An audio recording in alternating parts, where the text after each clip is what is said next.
The Google Pixel 10 Pro XL is the Pixel phone to buy this year. The Pixel 10 Pro can match the Pro XL on the most important features, but the benefits of the larger display, along with a couple of features that are simply better on the XL device, make the Pixel 10 Pro XL my favorite of the new Pixel family, and the phone I would recommend first but not last. I feel confident recommending the Pixel 10 Pro XL above the rest and above any other Android phone you can buy right now, because I spent the last year using the Pixel 9 Pro as my primary work phone. That means I know exactly why the Pixel is a great phone for being productive, but I also know that I wish I would had a bigger screen than the 9 Pros. The Pro XL will be my primary device this year for sure. If you haven't checked out a Pixel phone in a while, you really should head to a store and get your hands on one. The latest Pixel 10 Pro XL is polished and well built, with a refined look and gorgeous materials and color combinations. It's a much nicer looking phone than the latest iPhone 16 Pro Max, and it delivers on a number of features Apple hasn't been able to match. Google's AI features are the most advanced on any smartphone and often most unobtrusive. The newest AI features like Magic Q and the live translation don't feel pushy or overblown, and they don't produce embarrassing or useless results. Google is pushing AI into the background as a silent helper where it should be. Of course, all of the new Pixel 10 series phones have Google's advanced new AI features like the live translator that not only converts your language into another tongue, it also speaks with a voice that sounds remarkably like yours. That may sound alarming from a privacy viewpoint, but Google says this processing happens on the Pixel 10 Pro XL and not on a distant cloud computer, so your conversations and your voice should be safe. So what makes the Pixel 10 Pro XL so special, the best of the Pixel 10 bunch? First of all, Google's Pixel displays, so-called Super Actua displays, are among the best you will see on any smartphone. These screens are bright and colorful and very sharp.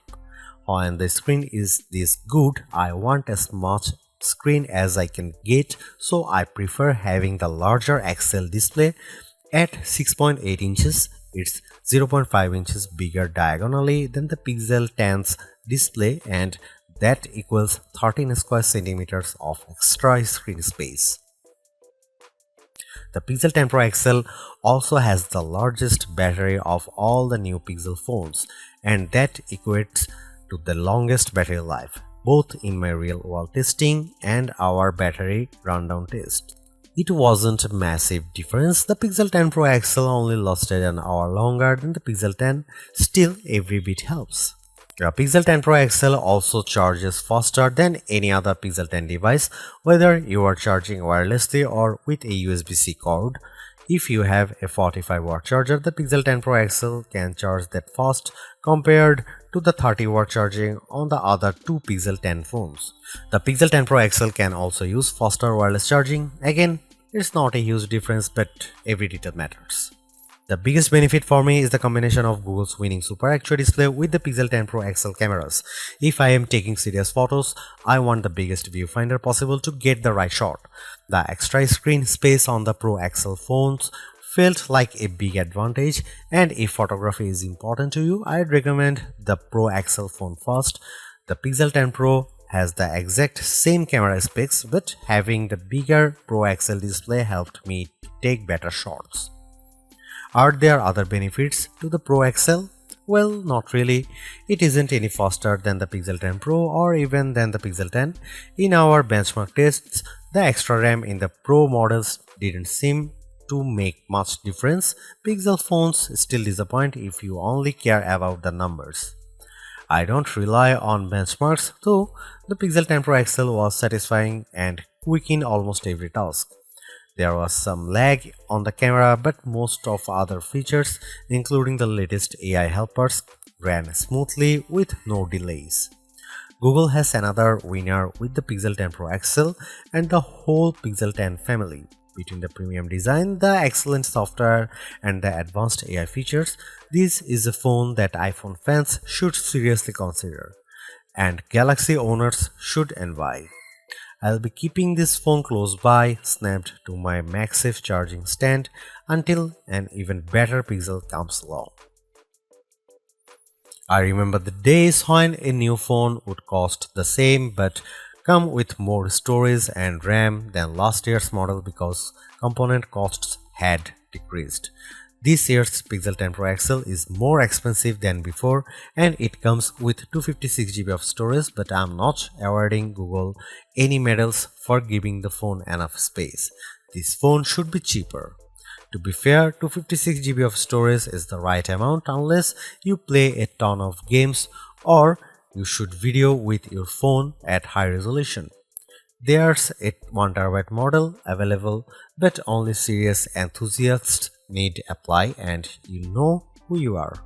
The color options this year are a bit drab. I like the moonstone color and the jade, but they aren't very exciting. My review unit is the porcelain white, which looks classy but a bit bland. Google also sent along a silicone case with magnets built in that matches the phone perfectly. If you want the 1TB storage option, it's only available in the black obsidian. The Google Pixel 10 Pro XL is the Pixel 10 Pro all blown up. It doesn't add any extra buttons or physical details. The two phones look identical, just at a different scale. That's a good thing because the Pixel 10 Pro is a great looking phone and it keeps the same exact design as the Pixel 9 Pro. That was my favorite phone of last year. If it ain't broke, don't fix it. I like the Pixel 10 Pro XL design even more than the latest iPhone 16 Pro Max. It feels just as refined as Apple's phone with fewer unnecessary buttons to get in the way. Does anyone actually use the camera control? I know I don't. To be fair, I don't use the temperature sensor on the back of the Pixel 10 Pro XL, but I can ignore that easier than a button. The color options are a bit professional and bland, but closer inspections shows more attention to detail than I would have expected from Google.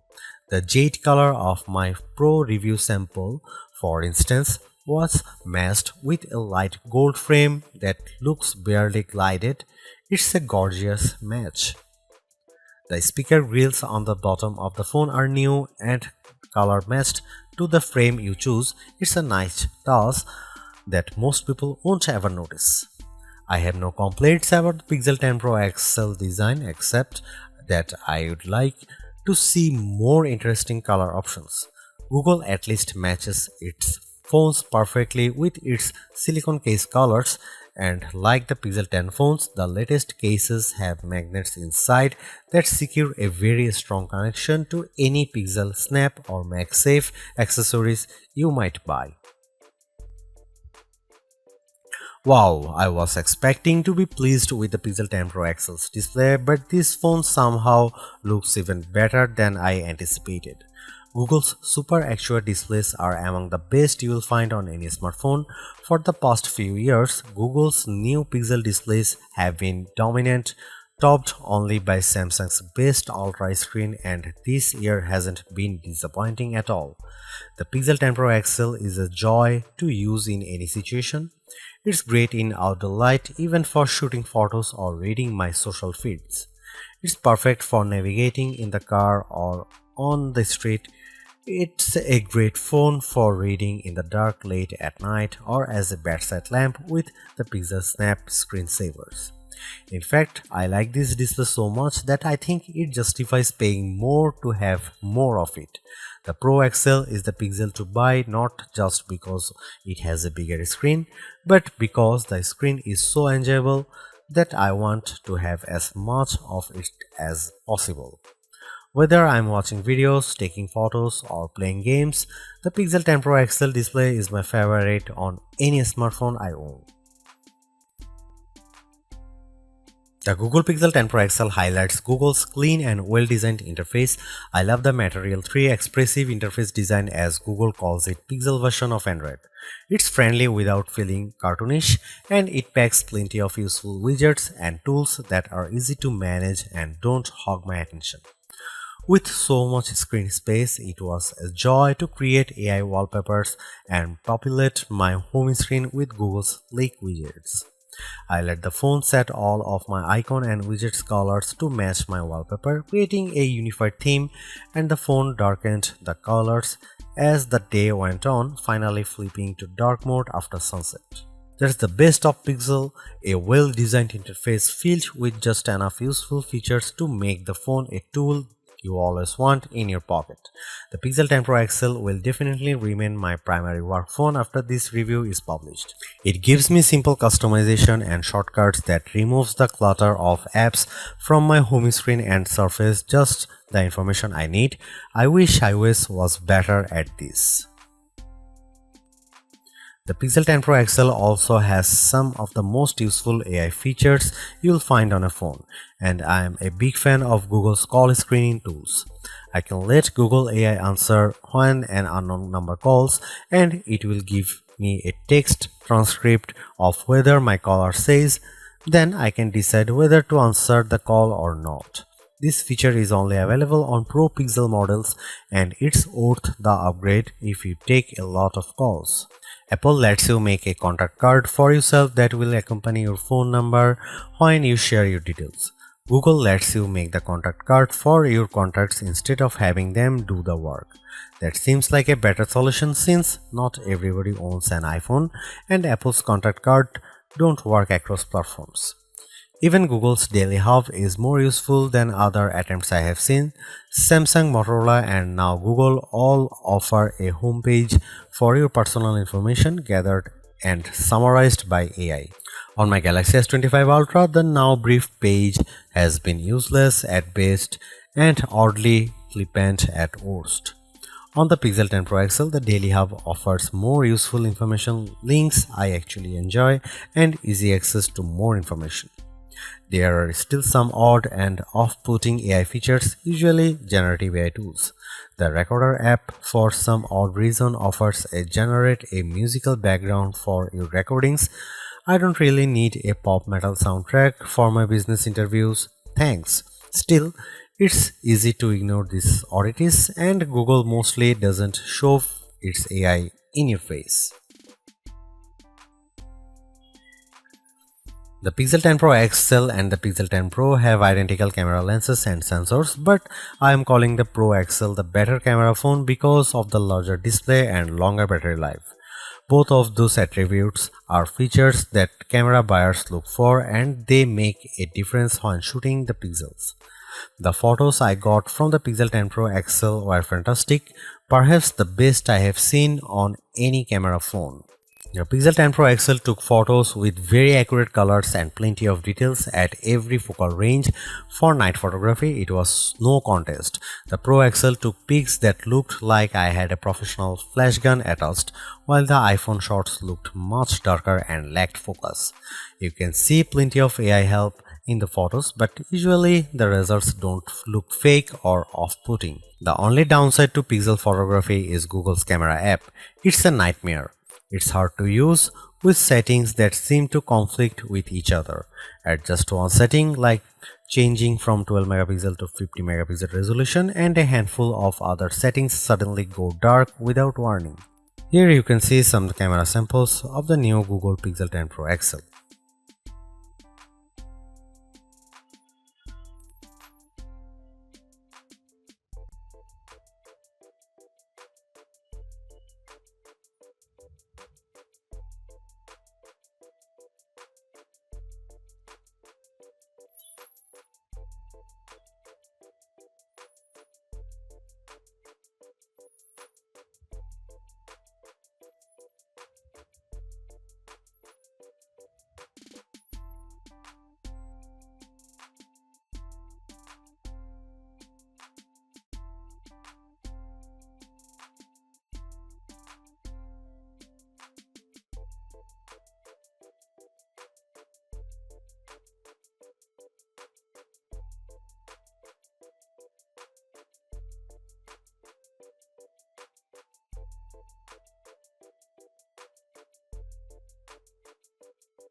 The Pixel 10 Pro XL's performance is the phone's only real letdown, and even though it didn't make a difference most of the time, at key moments the phone struggled to keep up.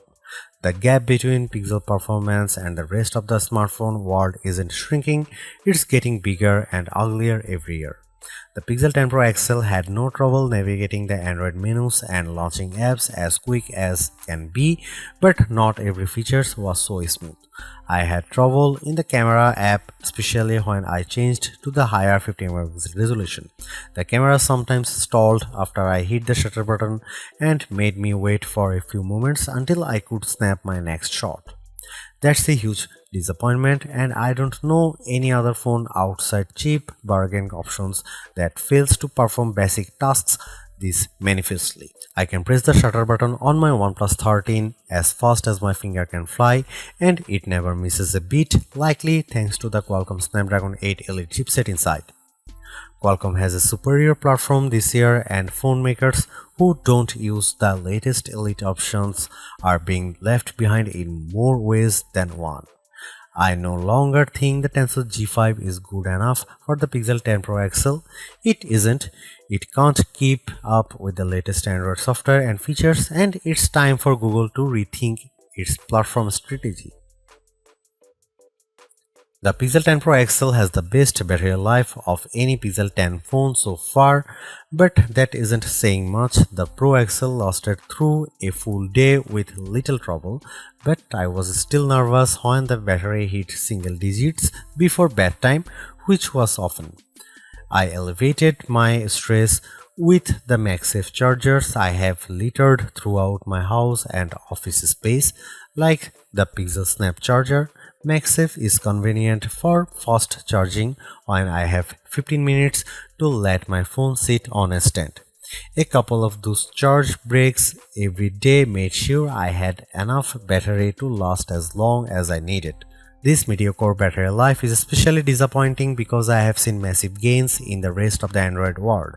Phone makers like Samsung and OnePlus using the Qualcomm Snapdragon 8 Elite platform are offering new phones that get hours more battery life than last year's models. The Pixel 10 Pro XL lasted 15 minutes longer in our battery tests than last year's Pixel 9 Pro XL. That's pathetic. The Samsung Galaxy S25 Ultra achieved 2 hours more battery life than the Galaxy S24 Ultra, even though it uses a battery that's the same size thanks to the newer Snapdragon 8 Elite chipset. If Google can't offer similar improvements year over year, it's time to change platforms, or it will be time to stop recommending the Pixel. Google's made a few but effective upgrades to the Pixel 10 Pro XL. It's a masterclass in efficiency, changing and improving just enough to stay almost the top of the pack in the most areas. The display's brightness is unmatched, and the camera's ultra-wide perhaps aside offer a balanced, natural look that I can see a lot of people liking. It's unfortunate the Pixel 10 series is still the lowest powered of the flagship phones on sale today and lags behind its main rivals on battery efficiency. Hopefully, access to Google's latest AI tools makes up for that for anyone who decides to take the plunge, although perhaps give it a couple of months if this is your primary reason. Hopefully by then the seemingly incomplete Magic Q and the preview version of the camera coach will have been made whole. The Galaxy S25 Ultra may still be a better pick for you if you want more power and power efficiency from your phone. The Pixel 10 Pro may also be a better fit than the XL, considering you only sacrifice display size and battery life for a cheaper phone that's otherwise just as capable as its large sibling. But the Pixel 10 Pro XL is the most capable of competitive of Google's latest batch of phones. If you are buying a phone right now and want best-in-class software combined with top-tier hardware, this Pixel is probably the one to pick.